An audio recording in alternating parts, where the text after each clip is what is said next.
Hoje a nossa aula continua no capítulo 5, a partir do verso 13. Nós vamos ler, primeiramente, os 3 primeiros versos, porque o apóstolo Paulo, ele fecha o assunto que ele estava tratando e já introduz o novo assunto que ele vai tratar na carta. Amém? Então vamos ler, a partir do verso 13. Irmãos, vocês foram chamados para a liberdade. Contudo, não usem a liberdade para dar ocasião à carne, mas sirvam uns aos outros por meio do amor. Pois toda a lei se cumpre em um só mandamento: ame ao seu próximo como a você mesmo. Mas, se vocês mordem e devoram uns aos outros, cuidado para não se destruírem mutuamente. O apóstolo Paulo, nesses 3 versos, ele vai nos apresentar um paradoxo sobre a liberdade cristã. Porque ele vem falando sobre a liberdade para os Gálatas e para nós não abrirmos mão da liberdade que foi nos dada por meio do Evangelho e por meio do Espírito. E agora ele vai dizer que para aqueles que estão no Messias, a liberdade envolve um tipo de escravidão. Nós somos livres no Messias para sermos escravos do amor. Em nós, agora, existe a obrigação do amor mútuo. Então o apóstolo Paulo vai falar um pouco sobre isso nesses 3 versos. Ele vai dizer, no verso 13 novamente: irmãos, vocês foram chamados para a liberdade. Então, ele nos relembra aquilo que ele falou nos últimos versos, que nós somos chamados para um tipo de liberdade espiritual. Mas não usem essa liberdade para dar ocasião à carne. Mas essa liberdade não deve ser usada para que nós vivamos de qualquer maneira. Nós vamos entrar aqui um pouquinho depois no que Paulo quer dizer com carne, mas presta atenção no que ele está fazendo aqui. Então, não usem a liberdade para dar ocasião à carne, mas sirvam uns aos outros por meio do amor. Paulo já começa a dar uma pista aqui do que ele quer dizer por carne. Carne está necessariamente relacionado à confusão, a brigas, a buscar o próprio interesse. E ele diz, o remédio para isso é servir uns aos outros por meio do amor. Ele está dizendo, olha, nós em Cristo somos livres de buscarmos o nosso próprio interesse. Nós somos livres de querermos construir o nosso nome. Nós somos livres de olhar apenas para o nosso umbigo. É como se ele dissesse o seguinte, olha, sua cabeça não está mais presa assim, para você olhar só para o seu umbigo. Agora que você é livre, você pode levantar a cabeça. E você pode olhar para o lado. E você pode olhar para o seu irmão. E agora, você não procura apenas o próprio interesse. Mas você vai por meio do amor. Um amor que não é natural, um amor que não é nosso, um amor que é dado por Deus. Vocês vão servir uns aos outros. Por quê? Porque Deus nos concede esse amor. Porque Ele nos demonstrou como Ele exerce esse amor. E agora, cheios dele, cheios desse Espírito, nós podemos amar. Nós podemos amar como Ele nos amou. E é o que o apóstolo Paulo vai dizer no próximo verso. Pois toda a lei se cumpre em um só mandamento: ame ao seu próximo como a você mesmo. Se vocês, o apóstolo Paulo está dizendo aos Gálatas, se vocês estão tão preocupados assim em cumprir a lei, eu digo a vocês, se vocês amarem o seu próximo como a você mesmo, vocês estão cumprindo a lei. Vocês cumprem a lei nesse momento. E talvez, se nós não conhecermos a lei, nós podemos estar dizendo, olha, o apóstolo Paulo está inventando essa lei. Ele está pegando de Jesus ali no Novo Testamento, dos Evangelhos, mas isso é uma invenção. Mas não. O apóstolo Paulo aqui está citando Levítico 19. na lei já existia essa obrigatoriedade do amor, essa obrigação do amor. Inclusive, no Levítico 19, essa obrigatoriedade era estendida aos estrangeiros. Então, quando Paulo fala sobre o amor aqui, ele está lembrando os Gálatas de que esse amor não era apenas para aqueles judeus, ou para aqueles que estavam aderindo à lei, mas esse amor deveria ser estendido para todas as pessoas. Então o apóstolo Paulo está dizendo, olha, quando nós amamos, nós cumprimos a lei.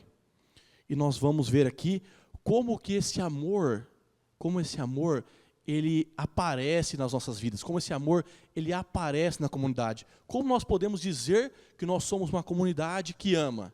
Nós vamos ver um pouquinho sobre isso. Mas antes disso, Paulo trata aqui no verso 15 de algo que para quem não conhece muito da vida da igreja, pode parecer que é impensável isso, é inacreditável, mas o apóstolo Paulo está tratando disso. Ele diz, olha, mas se vocês mordem e devoram uns aos outros, cuidado para não se destruírem mutuamente. O apóstolo Paulo está dizendo aqui que se vocês estão aí brigando por conta disso, e essa briga aqui não é uma briga de discussões apenas. Muito provavelmente, os Gálatas estavam chegando às vias de fato, troca de porrada, brigando mesmo. O apóstolo Paulo está dizendo, olha, se vocês estão nessa situação, cuidado, porque vocês vão se destruir. Presta atenção, porque o apóstolo Paulo aqui, ele está tratando de algo muito importante, que são os relacionamentos na igreja. Ok? O apóstolo Paulo, ele começa a tratar disso e ele vai continuar tratando disso, dos relacionamentos da igreja. E que se, às vezes, nós somos levados por doutrinas estranhas, por viver na carne, como nós vamos ver aqui, cara, provavelmente nós podemos, inclusive, chegar às vias de fato com nossos irmãos. E isso, com certeza, é um péssimo testemunho. Mas o apóstolo Paulo está falando disso com os Gálatas. E agora nós vamos para os últimos versículos. Vamos aqui a partir do verso 16. O apóstolo Paulo diz, olha, por isso digo, vivam pelo Espírito, e de modo nenhum satisfarão os desejos da carne. Pois a carne deseja o que é contra o Espírito, o Espírito o que é contra a carne. Eles estão em conflito um com o outro, de modo que vocês não fazem o que desejam. Todavia, se vocês são conduzidos pelo Espírito, não estão debaixo da lei. O apóstolo Paulo, nesses versos, está dizendo, olha, vivam pelo Espírito. Se os frutos da carne são confusão, se vocês estão vendo essa confusão gerada no meio de vocês, por conta de divisões, por conta de uma tentativa de ser melhor, por conta de obediência à lei, irmãos, vivam pelo Espírito e não pela lei. Andem pelo Espírito. Essa ideia de andar pelo Espírito já era uma ideia judaica. O Salmo 1 fala sobre isso. Já tem essa ideia de caminhar segundo o conselho. Paulo está dizendo, olha, vocês devem caminhar segundo o conselho, segundo o poder do Espírito. E a partir daí, vocês não vão satisfazer os desejos da carne. Para a gente continuar aqui. O que Paulo quer dizer com carne aqui? Carne é a fonte dos desejos maus. É a fonte de tudo que é ruim no mundo. É aquilo que geram os problemas, os maus desejos, as confusões.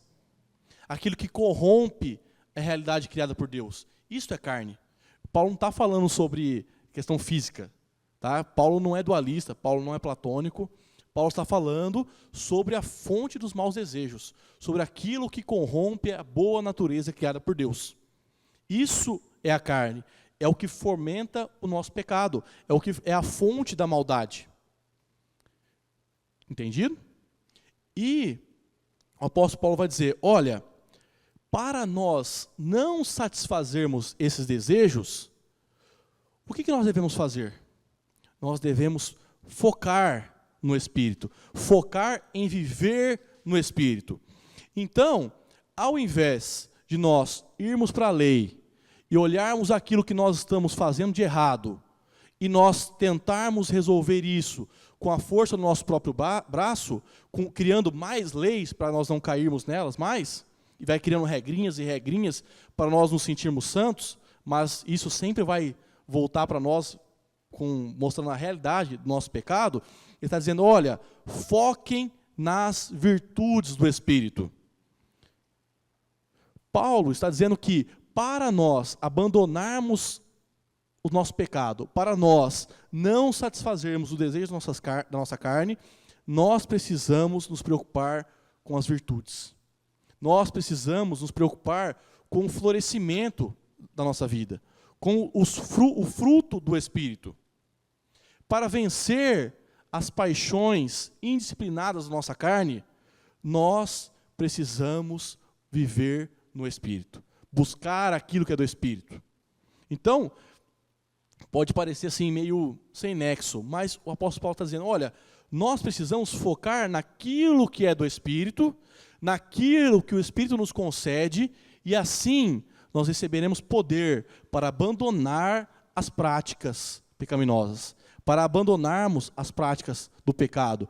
Porque nós não conseguimos vencer o pecado apenas vendo pela lei que isso é pecado, que isso é errado, e lutando pela força do nosso próprio braço. Nós não conseguimos resolver isso. Por quê? Porque ele vai dizer, olha, pois a carne deseja o que é contra o Espírito. O Espírito, o que é contra a carne. Eles estão em conflito um com o outro, de modo que vocês não fazem o que desejam.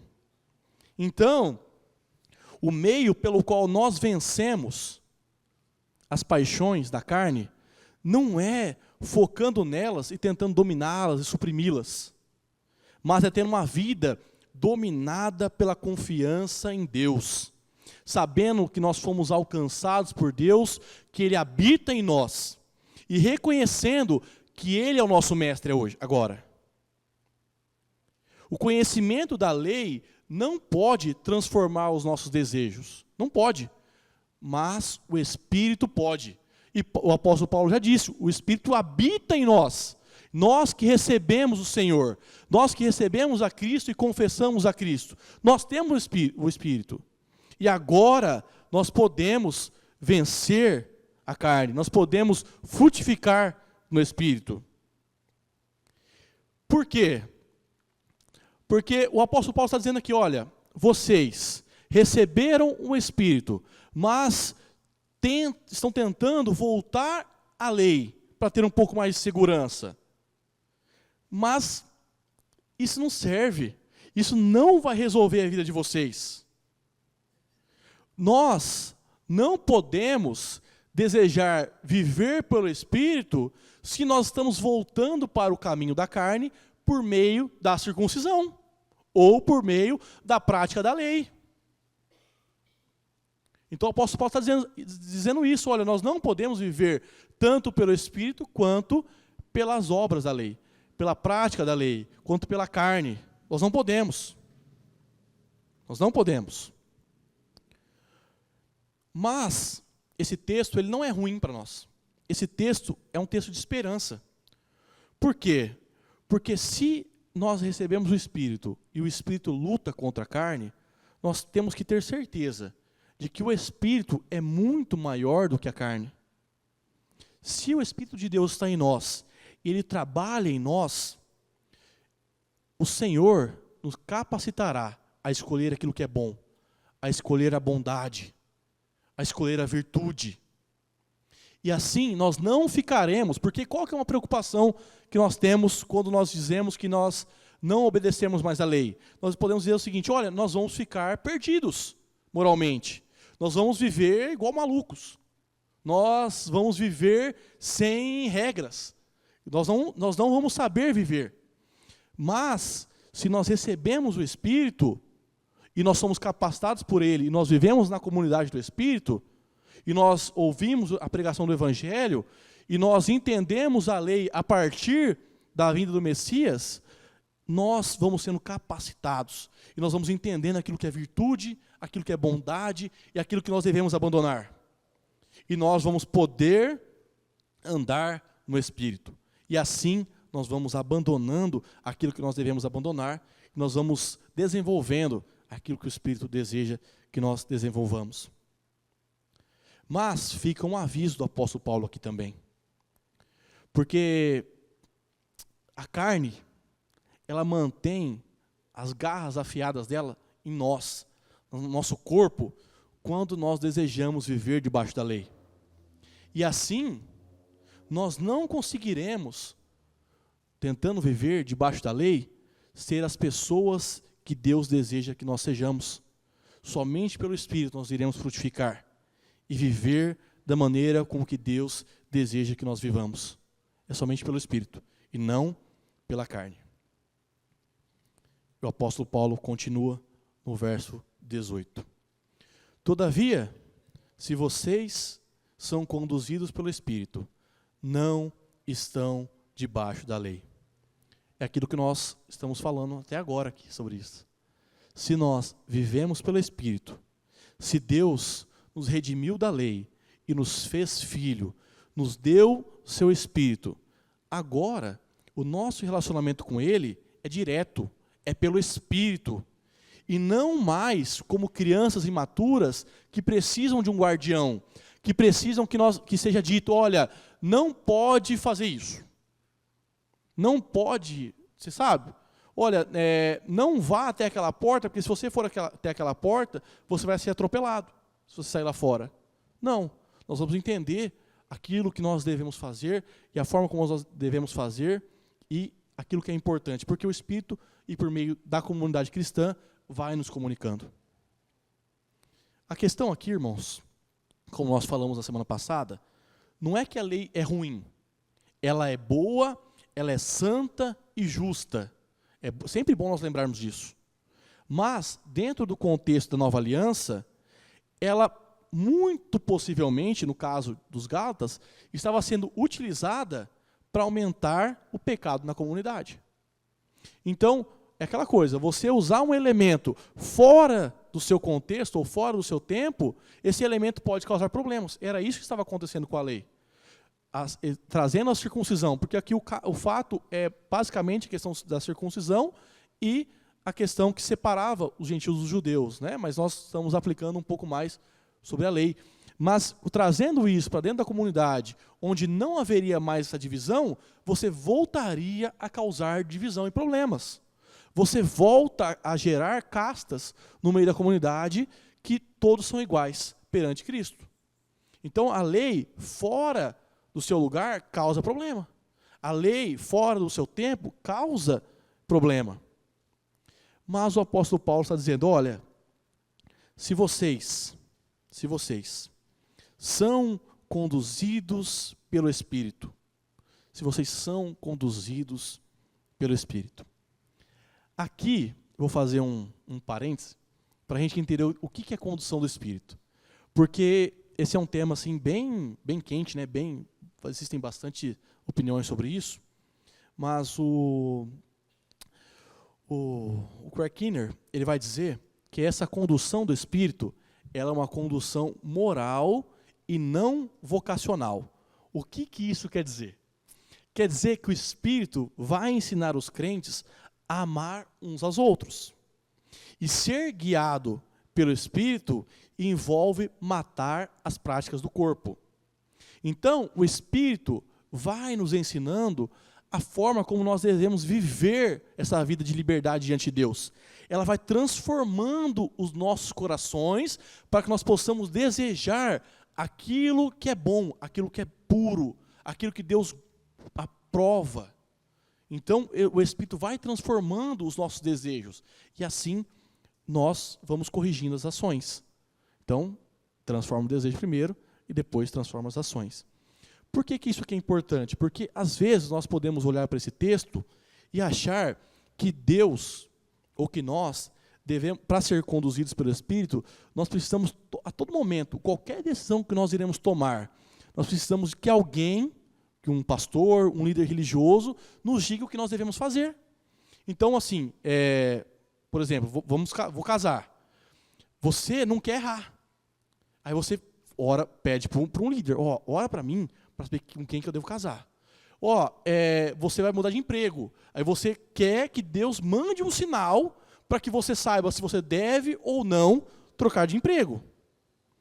Não estou dizendo, irmãos, que Deus não fala conosco, que Deus não usa pessoas, que Deus não se comunica conosco. Mas, se nós queremos ser maduros, presta atenção, o Espírito habitando em nós vivendo uma vida no Espírito, nós vamos entender aquilo que Deus deseja que nós entendamos. Então, nós vamos tomar decisões segundo a vontade de Deus. E decisões responsáveis. E decisões que nós nos tornamos responsáveis por ela.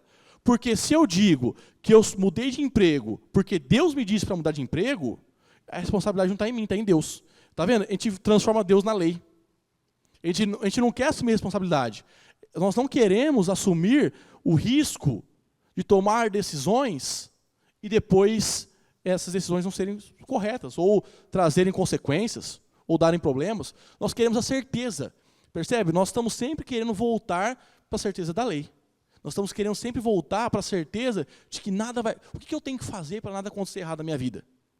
O que eu tenho que fazer para viver em paz, para não ter um problema? Então, às vezes, nós utilizamos, inclusive, Deus para tentar se transformar num ídolo e nos livrarmos dos nossos problemas. Mas o apóstolo Paulo fala, assim, sobre essa condução do Espírito. E essa condução do Espírito que Deus nos promete é uma condução para a vida comum nossa. Ela impacta diretamente a nossa vida.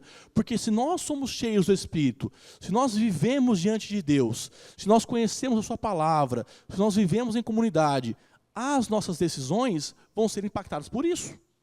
As nossas decisões vão ser, e todas as decisões da nossa vida, a forma como nós tocamos o nosso negócio, a forma como nós temos relacionamento com a nossa família, a forma como nós nos relacionamos com a igreja, tudo isso vai sendo formado pela palavra de Deus e pelo Espírito de Deus. Mas percebe que não é assim, faça isso diretamente. Não, nós vamos usar aquilo que Deus nos deu, a cachola. Nós vamos pensar, nós vamos ponderar. E nós vamos assumir as consequências daquilo que nós estamos fazendo. Porque Deus, Ele sim se preocupa com a nossa vida. Sim, Deus está preocupado com o nosso dia a dia comum, com a nossa experiência comum de vida. E nós vamos entrar um pouco nisso. Porque é nessa experiência comum do dia a dia em que nós demonstramos que nós temos o Espírito e que nós amamos a Deus. Então, realmente, nós precisamos buscar a vontade de Deus na nossa vida. Nós precisamos buscar o Espírito. Mas não como posso dizer assim, um médium que vai nos dar, faça isso, faça aquilo, não como ídolo, mas como alguém que caminha conosco e que vai nos ensinando aquilo que é bom, aquilo que é bondade, aquilo que é graça e aquilo que nós devemos confiar. Então Paulo fala sobre isso.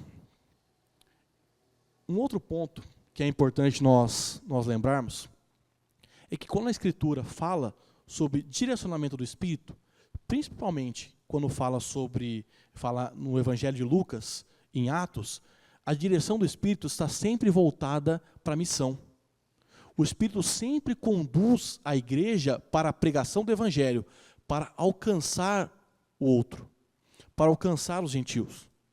E com certeza o apóstolo Paulo está com isso em mente, porque ele disse que quando nós somos conduzidos pelo Espírito, nós vamos produzir esses frutos, e um desses frutos é a missão. Nós somos capacitados por Deus. Deus nos conduz para a missão. Foi para isso que nós fomos chamados. O problema de Paulo aqui tem a ver com isso. Tem a ver com pessoas chegando ao Evangelho, pessoas chegando à comunidade. E dentro desse contexto de pessoas que são guiadas pelo Espírito, todos aqueles que são guiados pelo Espírito, inevitavelmente, produzem o fruto do Espírito, que o apóstolo Paulo diz, contra o qual não existe lei. Paulo aqui falando contra os seus oponentes, que acreditam que abraçando as ordenanças da Torá produziriam justiça, ele está dizendo, olha, a ação do Espírito no crente produz uma retidão que faz das obras da lei ordens totalmente supérfluas. A justiça que provém do Espírito é muito maior do que a justiça que provém da lei.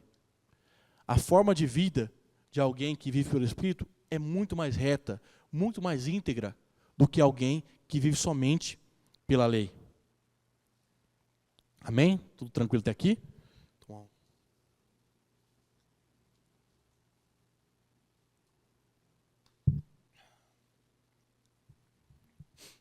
falar só um resuminho daquilo que nós já falamos até aqui.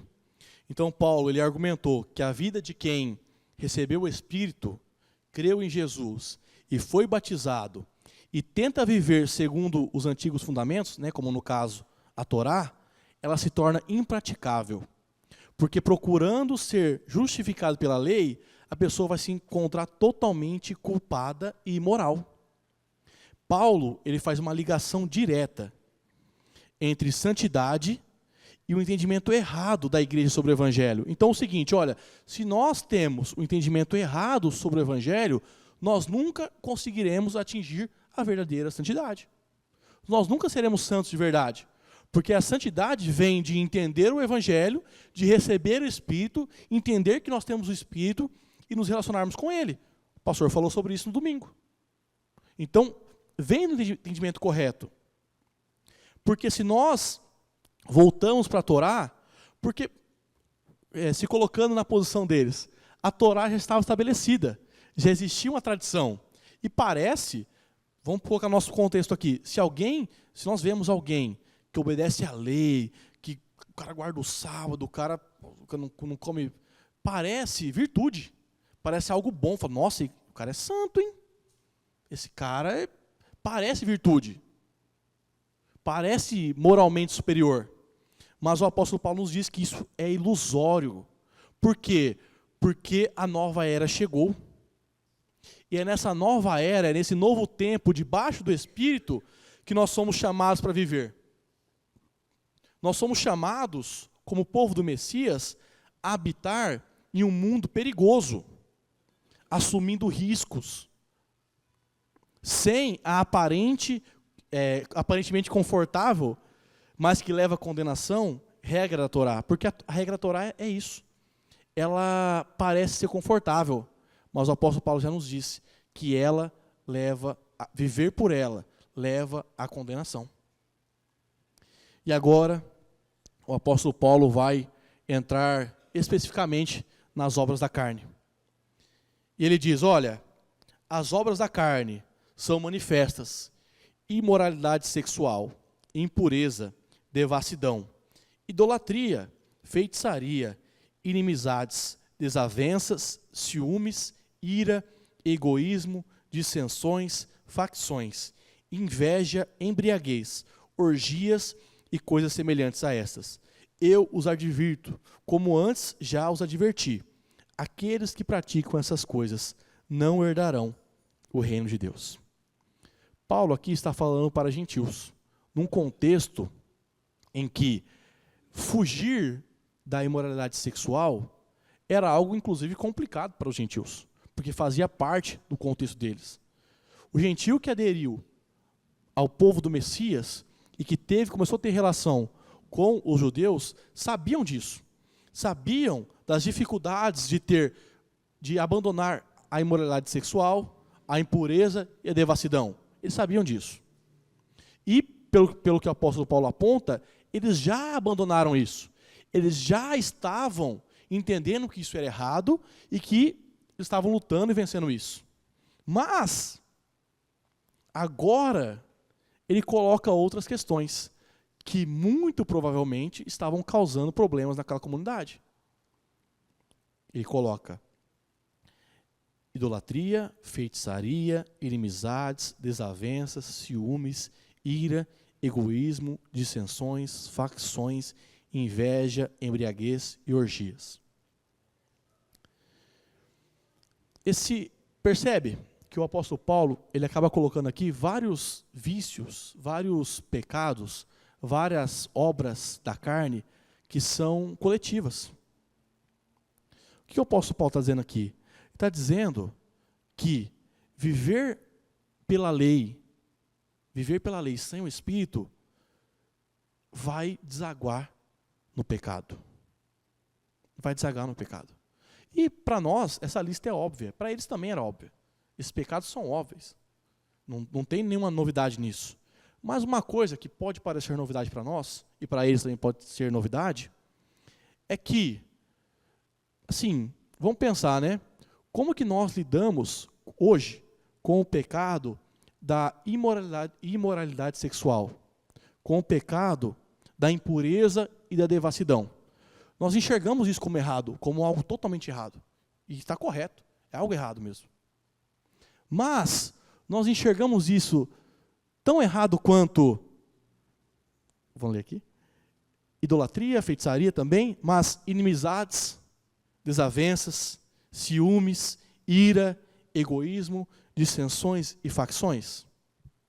Nós enxergamos isso tão errado quanto uma bebedeira, porque assim, é fácil nós apontarmos e lidarmos com alguém que é um alcoólatra. É fácil isso, tá tranquilo, você lida, você vai tratar, você vai apontar isso, vai resolver. Mas você lidar com pessoas que causam dissensões, que causam desavenças, inclusive, às vezes, na nossa vida, a gente pensa assim, né? Olha, eu não bebo, eu não fumo, eu não tenho relacionamento fora do meu casamento, mas, rapaz, o tanto de confusão que às vezes a gente causa nas relações, o apóstolo Paulo está colocando tudo no mesmo balaio. É tudo no mesmo balaio. E o apóstolo Paulo vai dizer que essas coisas não têm espaço mais no reino de Deus, que já começou no nosso meio, por conta da habitação do Espírito em nós. E aqui, irmãos, assim, olha, se o mundo ele é faccioso, ele é predatório, se no mundo é cada um por si, Deus para todos, se as pessoas brigam por poder, por honra e por tudo mais, a comunidade do Messias deve ser um sinal nesse mundo. Quantas vezes nós pensamos que para sermos testemunhas, nós precisamos ouvir um louvor alto lá em casa, né? Você ouve um louvor alto, aí você incomoda o vizinho, aí você fala lá, estou incomodando o mundo das trevas. Aí você posta uma foto de um versículo solto no Instagram. Lá, pô, tô evangelizando, né? E sem contexto nenhum, sem falar nada. Aí a gente fala assim, não, na eleição eu votei no candidato de Deus. Fiz minha parte. E a gente acha que está resolvendo o nosso problema assim. Mas, o que o apóstolo Paulo nos aponta nesse texto é que ser contracultural é valorizar o que Deus valoriza. É preservar a unidade. É não escandalizar os de fora. É não querer ser o maior. O apóstolo Paulo está falando sobre isso. Mas nós vamos voltar sobre isso depois. Vamos entrar aqui nas obras da carne. Vamos lá. O apóstolo Paulo fala sobre imoralidade sexual, impureza e devassidão. O que é isso? São pecados genéricos com relação à questão sexual fora do casamento. Tais como incesto, prostituição, adultério ou qualquer tipo de ofensa sexual. O apóstolo Paulo está dizendo, olha, relação sexual fora do matrimônio é pecado. Vocês não podem ver dessa forma. Vocês não podem conviver com prostituição, nem prostituição cultica, nada disso. E aí ele fala também sobre idolatria e feitiçaria. Essas também poderiam ser muito comuns na comunidade gentílica. Por quê? Porque, assim, os gentios, até mesmo por questões familiares e de negócios, eles tinham ídolos. E eles adoravam esses ídolos, né? Você vê o apóstolo Paulo lidando com isso em várias cartas, sobre como fazer negócio quando a carne foi sacrificada a ídolo. Então, isso era algo comum. Talvez no nosso contexto hoje, ídolo não seja o mesmo daquela época. Mas eu tenho certeza que nós temos que lutar contra ídolos que nós levantamos no nosso coração. Cada um de nós temos isso. Às vezes são pessoas, às vezes é dinheiro, às vezes são negócios, às vezes nós transformamos Deus em um ídolo também, a nossa imagem e semelhança. Então, nós precisamos lutar contra isso. E feitiçaria? Feitiçaria era você mexer com o mundo espiritual, com as coisas, para você conseguir manipular a realidade, manipular as pessoas. Ninguém aqui manipula ninguém, né, gente? A gente não faz isso, né? Ninguém tenta manipular as pessoas, ninguém tenta manipular o cônjuge, os filhos. Então, porque a gente fala, não, eu não sou bruxo, eu não faço nada no caldeirão. Mas com as palavras, né, com a forma como nós lidamos, nós podemos estar vivendo nesse pecado. Nós podemos estar manipulando pessoas, como feiticeiros. E aqui o apóstolo Paulo vai continuar uma longa lista, que ele fala sobre inimizades, desavenças, ciúmes. O comentarista N.T. Wright, ele vai dizer que esses termos que o apóstolo Paulo usa, eles são muito parecidos, e que muito possivelmente o apóstolo Paulo poderia ter usado 2 só. Mas a confusão era tão grande, esse é um problema tão sério no meio do povo de Deus, que o apóstolo Paulo ele estende essa lista. Ele fala sobre cada aspecto. Ele fala sobre inimizades, desavenças, ciúmes, ira, egoísmo, dissensões, facções. Ele cita essas obras, ele expõe esse problema, para que os irmãos possam se arrepender e abandoná-los. E aí ele continua, para mais um pecado que para nós também seja mais tranquilo de reconhecer, que é a embriaguez, né? Que é uma prática que desumaniza as pessoas, que geralmente a pessoa tenta fugir da realidade, e a outra também, que é a orgia, né? Ou festas da carne, que também, para a gente, é tranquilo entender que isso é pecado, né? Então, nós não vamos precisar entrar nisso. Mas o apóstolo Paulo, ele termina dizendo algo, que eu preciso terminar, porque, rapaz, esse relógio está complicado, hein? Ele fala o seguinte, olha, aqueles que praticam essas coisas. O apóstolo Paulo aqui não está dizendo sobre lapsos, sobre queda, sobre, aconteceu, vou me arrepender, vou buscar arrependimento. Ele fala sobre pessoas que vivem nessa prática, que convivem com isso, que é algo normal na vida delas. Mas ele termina com uma frase que é dura para nós, que diz, olha, não herdarão o reino de Deus. Não herdarão o reino de Deus. Isso para o nosso tempo parece algo duro, né? Nós queremos sempre incluir as pessoas, né? Você falar que a pessoa não faz parte do reino de Deus, que ela não é salva, isso parece ser algo assim complicado de dizer. Mas o apóstolo Paulo ele não tem problema de dizer isso. Por que o apóstolo Paulo faz isso? E aqui só mais um adendo rapidinho. Mas o apóstolo Paulo ele nos mostra, e diz isso em outras cartas, Jesus também fala isso, que Deus ele inaugurou o seu reino por meio do Messias. E existe um tempo entre a morte e ressurreição de Jesus e o momento em que Deus será tudo em todos. E nós vivemos nesse momento. E esse reino, ele pode ser experimentado por meio da igreja. A igreja já experimenta em partes esse reino. A igreja já experimenta isso. E como que é esse reino? Esse reino é paz, justiça e alegria. Esse reino é bom, tem perdão, tem misericórdia.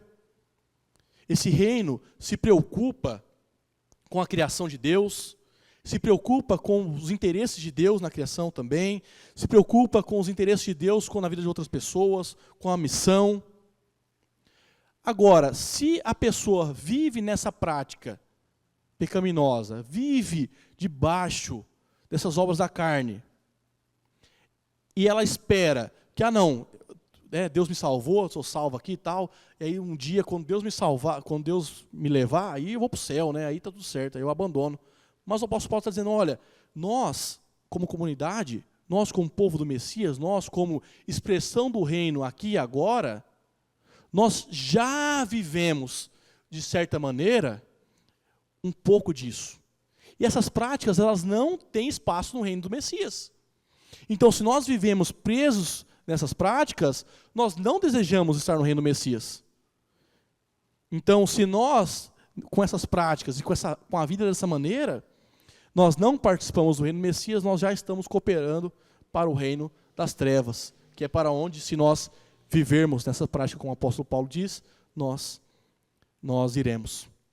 Se nós não experimentarmos do perdão, da misericórdia de Deus e vivermos nesse reino que foi inaugurado e pode ser visto e experimentado por meio dos seus participantes. O apóstolo Paulo vai falar um pouco sobre isso agora, quando ele vai falar sobre o fruto do Espírito, e eu volto rapidinho sobre isso. Ele vai dizer, olha, entretanto, o fruto do Espírito é amor, alegria, paz, paciência, amabilidade, bondade, fidelidade, mansidão e domínio próprio. Contra essas coisas não há lei. Nós já ouvimos falar sobre as obras da carne, né? Agora o apóstolo Paulo está falando sobre as obras, o fruto do Espírito. Vamos supor que você tivesse 2 ruas para morar, e os seus vizinhos fossem obreiros da carne, e o outro fossem pessoas do Espírito, e tivessem essas características aqui. Onde vocês iriam querer morar? Né? Não faz sentido, né? Nós queremos viver num mundo em que as pessoas são cheias do Espírito, ou que essas pessoas vivem segundo a sua própria carne? Segundo o Espírito. Então nós precisamos ser pessoas que vivem segundo o Espírito. O fruto do Espírito, irmãos, é o caráter de Deus formado em nós, é o caráter de Jesus formado em nós. Isso não é algo que nós podemos formar. Não somos nós que plantamos a semente desse fruto. É o próprio Espírito. Então, se o Espírito de Deus habita em nós, se nós nascemos de novo, se nós temos comunhão com Deus, se nós somos parte do povo de Deus, nós poderemos dar esse fruto. Mas, ao mesmo tempo, esse chamar de fruto não mostra que nós devemos ficar impassíveis. Nós precisamos cultivar isso. Nós precisamos cultivar esse terreno. Nós precisamos buscar o Senhor. Nós precisamos ler a Escritura. Nós precisamos desejar dar frutos. Nós precisamos disso. Nós precisamos buscar o Espírito. Então, nós temos certeza, irmãos, que quando nós caminhamos em direção ao Senhor, buscando esse fruto, o Espírito de Deus, ele trabalha em nós. E é Ele que gera esse fruto. É Ele que gera esse fruto. Porque se não somos nós que geramos esse fruto, não há espaço para orgulho. E o apóstolo Paulo vai dizer isso depois. Mas, vamos lá. Um contraste rapidinho sobre as obras da lei e o fruto do Espírito é que, se você olhar as obras da lei são sempre sobre mim. E o fruto do Espírito é sempre sobre o outro. Então, a questão sexual. Eu uso o corpo da outra pessoa, eu uso as pessoas para obter satisfação pessoal. Para obter prazer. Com a idolatria e feitiçaria, eu manipulo a situação para que eu viva melhor. Para que o mundo se torne como eu desejo. As confusões, a hostilidade, façam com que meu grupo seja mais bem visto. Ou tenha poder e autoridade, superioridade sobre o outro grupo. A embriaguez faz com que eu viva no meu próprio mundo, porque eu não estou satisfeito com o mundo que Deus nos deu. Então eu vivo no meu próprio mundo. E agora, as orgias e as festas descontroladas podem parecer coletivas. Né? É coletivo, pô, não é sozinho. Mas elas são marcadas pela maldade, pelo pecado. Elas são paródias da verdadeira amizade. Mas o fruto do Espírito é sobre o outro. O fruto do Espírito requer o outro. Isso é importante. Ninguém pode gerar fruto do Espírito em casa sozinho, sem comunhão, sem vida com a comunidade. Por quê? Porque o fruto, ele nasce das relações. Ele nasce das relações. Como que eu vou ter paciência se eu não lido com ninguém tribuloso? Eu vou ser bom comigo mesmo? Aí é fácil. Vou procurar os meus interesses. Como que eu vou amar se não tiver pessoas para eu amar? Você percebe que o fruto do Espírito, ele não só necessita de pessoas para ser demonstrado, mas ele espera, ele anseia para que mais pessoas sejam acrescentadas, porque nós desejamos amar mais pessoas, nós desejamos espalhar a bondade que nós recebemos do nosso Deus com mais pessoas. Então o fruto, para darmos fruto, isso Sim, é necessário pessoas. É necessário pessoas. Nós não podemos dar fruto sozinhos. E, como nós dissemos, se nós vivermos segundo o Espírito, e esse fruto for gerado em nós, quem que vai poder reclamar? O apóstolo Paulo meio que faz isso, né? Porque ele vai falar disso. Porque o mundo verá que Jesus é nosso Senhor, que nós amamos a Deus. E o mundo reconhecerá que Jesus é nosso Salvador. E ao mesmo tempo, ele vai dizer, né? Contra essas coisas não há lei. Contra isso, nem o legalista vai poder reclamar. Não vai poder reclamar. De pessoas que, que amam umas às outras, que são bondosas, que servem umas às outras. E aí nós vamos entrar aqui nos 3 últimos versos para acabar. Vamos lá. O apóstolo Paulo diz no verso 24: os que pertencem a Cristo Jesus crucificaram a carne com suas paixões e desejos. Paulo, ele volta a reforçar, olha, aqueles que são guiados pela carne não podem dizer que são guiados pelo Espírito. Por quê? Porque aqueles que pertencem a Cristo Jesus já crucificaram a carne com suas paixões e desejos. Elas não vivem mais segundo a carne. É óbvio que nós lutamos contra essas consequências, nós lutamos contra a nossa natureza ainda pecaminosa, nós lutamos contra isso. Mas é uma luta que o Espírito de Deus já venceu em nosso lugar, que Cristo já venceu em nosso lugar. Mas nós crucificamos essa carne com Jesus. Nós crucificamos essa carne com suas paixões e desejos. A crucificação é uma figura assim, é tenebrosa, terrível. É morte. O apóstolo Paulo está dizendo, olha, em Cristo Jesus, nós crucificamos nossa carne e nós vivemos com Ele. Ele diz, olha, já que vivemos no Espírito, andemos também pelo Espírito. João Calvino vai dizer o seguinte, olha, se nós temos a vida eterna no Espírito, se nós fomos alcançados por Ele, e se o Espírito vive em nós, que as nossas ações sejam governadas por Ele. Então, se nós dizemos que nós somos do Senhor, pertencemos ao Senhor, nada mais justo do que nós termos ações que reflitam isso. Que a nossa fala e as nossas ações não sejam desconexas. E ele termina dizendo, olha, não sejam presunçosos, provocando uns aos outros e tendo inveja uns dos outros. Por quê? Porque orgulho, competição e inveja faziam parte do problema nessa comunidade. Faziam parte de um sistema de honra nessa comunidade, no Mediterrâneo. Aqui na Jacinta não, né? Não tem isso. É só lá no passado. Aqui é tudo santo. Nós não temos problemas. Nós não lutamos contra isso. Mas o apóstolo Paulo ele vai continuar falando sobre isso nos próximos versos, mas ele vai dizer, olha, o que é importante nós aplicarmos aqui para nós encerrarmos? Foi dado aqui, o que o apóstolo Paulo nos deu, uma lista de virtudes e de vícios. E essa é apenas uma lista de algumas virtudes, alguns aspectos do fruto e de algumas obras da carne. A ideia não é você ficar olhando, isso aqui eu não tenho, isso aqui eu tenho, isso aqui eu... E você falar, sou melhor que meu irmão, hein? Ou você ficar pensando nisso e falar, não, o irmão é melhor que eu. Porque isso produz ira, orgulho, inveja. Mas essa lista é para nós olharmos e vermos se a nossa espiritualidade, se a nossa busca em Deus, ela deságua em nós mesmos ou ela deságua no outro. Na vida pelo Espírito, vivendo pelo outro, como Jesus viveu. Porque é para isso que Jesus nos chamou.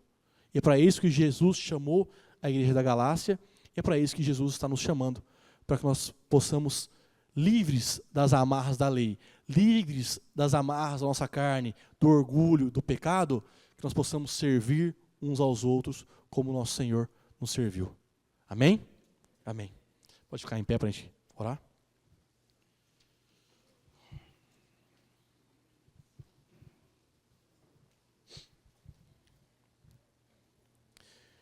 Senhor nosso Deus, muito obrigado, Senhor, pela sua bondade, pela sua graça. Muito obrigado, Senhor, porque nós recebemos o seu Espírito. Muito obrigado porque nós podemos ter certeza, Senhor, de que o Senhor não nos abandonará. Porque mesmo, Senhor, que nós tenhamos flertado, Senhor, com aquilo que desagrada o Senhor, nós sabemos que o Senhor nos chama para vivermos segundo o Teu Espírito, para sermos cheios do Senhor. Nós pedimos, Senhor, vença, Senhor, os nossos desejos pecaminosos, vença, Senhor, os nossos desejos maus, para que nós possamos testemunhar com a nossa vida, com as nossas palavras, que o Senhor é Senhor nas nossas vidas. E que nós, como comunidade, Senhor, possamos ser luz, para que nós possamos ser um sinal nesse tempo, nesse lugar que o Senhor nos colocou, para que as pessoas possam ver, e quando digam da comunidade, eles possam dizer, olha, ali está um povo que ama, que serve, que perdoa e que vive em comunhão. Senhor, nós não desejamos poder e autoridade para governar nada, nós queremos servir, Senhor. Que nós possamos servir as pessoas que o Senhor tem colocado em nossas vidas, na cidade, que nós possamos, Senhor, fazer isso de maneira fiel, para a honra e glória do Teu nome. Nós pedimos isso em nome de Jesus. Amém e amém.